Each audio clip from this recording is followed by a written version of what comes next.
So I wanted to talk about the work that most people are doing and the work that most people are doing even on themselves.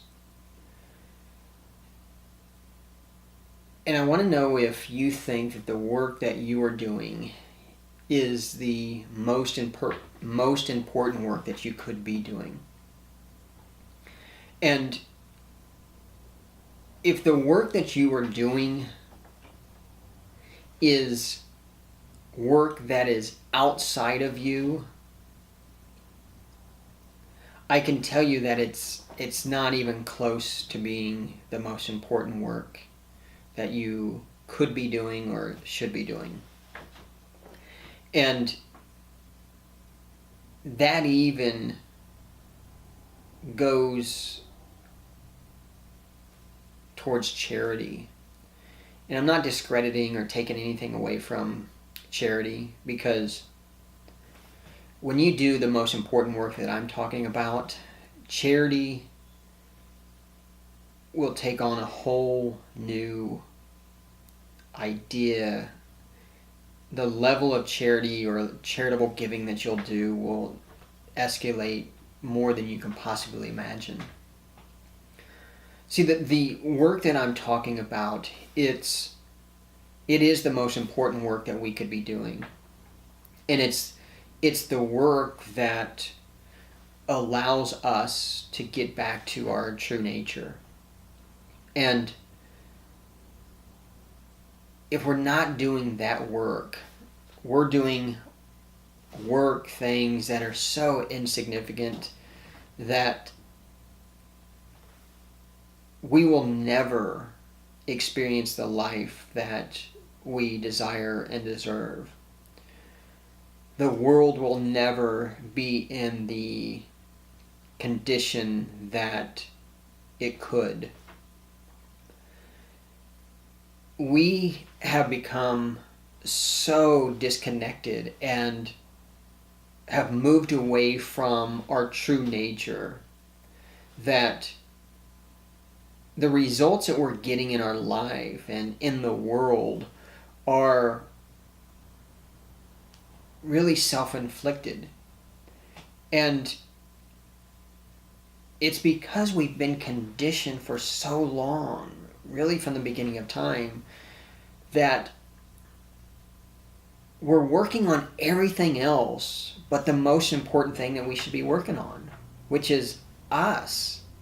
And it's not us, this mind body that everybody spends thousands of dollars personally and millions of dollars collectively working on. I'm not talking about working on your mind and your body, because that's not who we are at our absolute true nature. And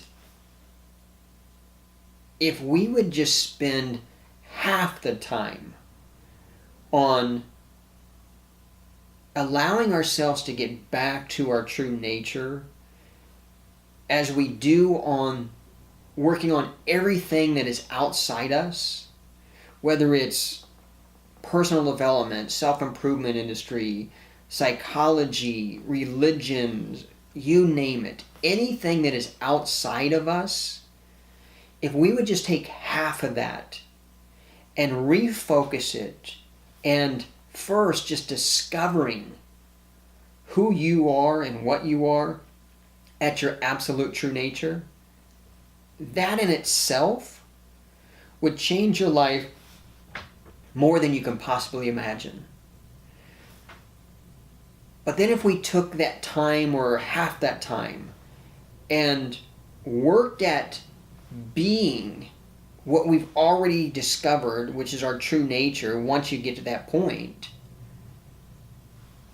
your life, the world as a collective, would be so different. But because we are doing the work on a self that's not even who and what we really are, and it's not the self that we certainly are, until we switch and understand that the self that we've been conditioned and we've believed is our true self is not, we'll continue to have the suffering in our life. We'll continue to believe that we lack something. We'll continue to believe that the answer is outside of us. And again, we'll continue to perpetuate suffering. And that's certainly not what I want for you or for anybody on this planet. But until we're willing to start doing the work, and I'm talking about the inner work, the deep inner work, and getting back to our true nature, which is coming back home, falling back into the true nature, there's not a chance in hell that things will significantly change in your life or in the world.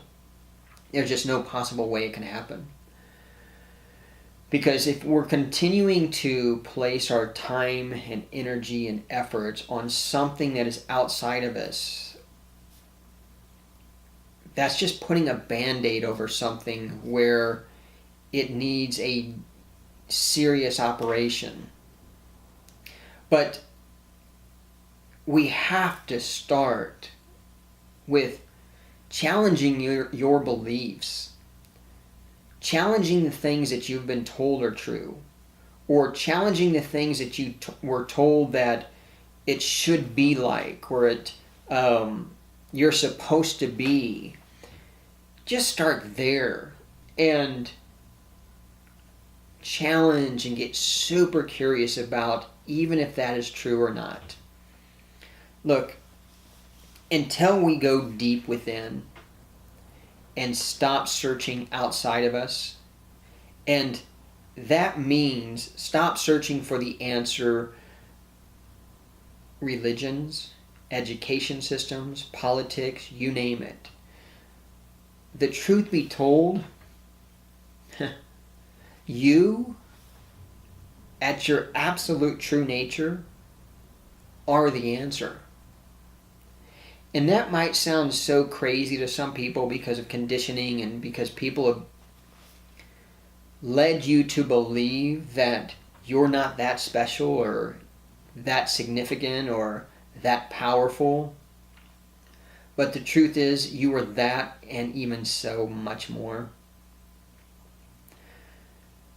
But it's only until we stop searching outside of us and go so deep within will we ever find the answer that you're searching for. We've been told a lie for centuries. And now it's time for people to become aware of the truth. And that truth that will give you all the love, joy, happiness, peace, and abundance is nowhere other than deep within you. So consider what I'm saying is the truth. Don't take my word for it. I want you to experience this firsthand. But at least be open to what I'm saying and explore that on your own. Because the work that you should be doing should start with, one, being open to the possibility of what I'm telling you right now is true. And then put yourself in a place in a daily meditation and just start exploring and being really curious about what shows up in those meditations. And take what I say and see through those meditation processes if things start coming together for you. But again, don't take my word for it. Experience this firsthand so that you can have the knowing and understanding firsthand So it's no longer a belief that somebody has told you, including me. So the most important work that we can be doing is discovering and rediscovering who we really are at our absolute true nature. The easiest or quickest way to do that is to get into a meditation and start listening and experiencing what's showing up in those meditations. Just sit quietly. Don't ask for anything. Don't try to look for anything. Don't try to get an answer to something. Just sit and see what happens and see what shows up. Because I promise you, if you do, you will become aware of things that you can't even imagine. But what you'll ultimately come aware of is the truth to who and what you really are. Stay well.